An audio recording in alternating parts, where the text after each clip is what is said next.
মেহেদী হাসান মিরাজ সাম্প্রতিক সময়ে সবচেয়ে ধারাবাহিক এবং ভার্সেটাইল ক্রিকেটার হিসেবে ছড়িয়েছেন ত্রাস।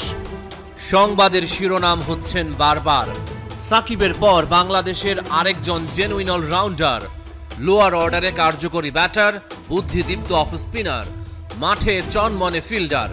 মিরাজ 3-in-1, বল হাতে উইকেট শিকার আর ব্যাট হাতে করছেন গুরুত্বপূর্ণ রান। ভারতীয় সংবাদ মাধ্যম বলছে এই বোলিং অলরাউন্ডার 2025 সালের আইপিএল নিলামে হতে পারেন হট কমোডিটি, কারণ বিভিন্ন পরিস্থিতি এবং চাপের সাথে নিজেকে মানিয়ে নেয়ার গুণে সমৃদ্ধ তিনি। কিছু দল আসন্ন নিলামে সম্ভবত তার দিকে নজর রাখবে।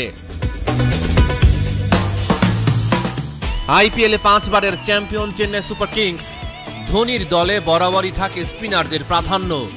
চিপকের পিচ ঐতিহ্যগতভাবে টার্ন এবং বাউন্সের জন্য প্রসিদ্ধ। মেহেদী হাসান মিরাজ চেন্নাইকে করতে পারেন আরো সমৃদ্ধ। বছরের পর বছর ধরে সিএসকে মাঝের ওভারগুলো নিয়ন্ত্রণ করতে স্পিনারদের উপর অনেক বেশি নির্ভর করেছে, একটি কৌশল যা তাদের অন্য যে কোনো দলের চেয়ে বেশি হোম গেম জিততে সাহায্য করেছে। মিরাজ তার দক্ষতা দিয়ে তাদের স্পিন বিভাগে বৈচিত্র্য যোগ করতে পারে, সাথে ব্যাট হাতে অবদান রাখতে জানেন লোয়ার অর্ডারে। সঠিক দিক নির্দেশনা পেলে তার খেলার ধার আরো বাড়বে।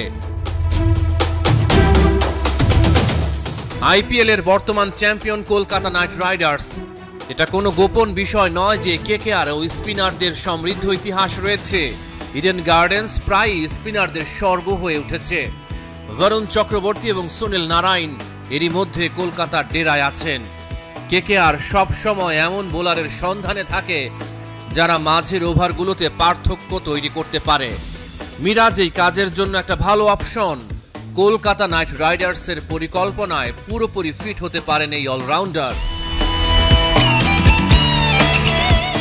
মানসম্পন্ন স্পিনারদের কদর দেয় সানরাইজার্স হায়দ্রাবাদ।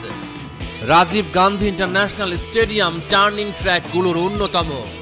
মিরাজ হায়দ্রাবাদের বোলিং অস্ত্রাগারে আরও একটা চমৎকার সংযোজন হতে পারেন। ফ্র্যাঞ্চাইজিটি অলরাউন্ডারদের অগ্রাধিকার দিয়েছে এবং মিরাজ এমন একজন যিনি ব্যাটে আর বলে সমান কার্যকর।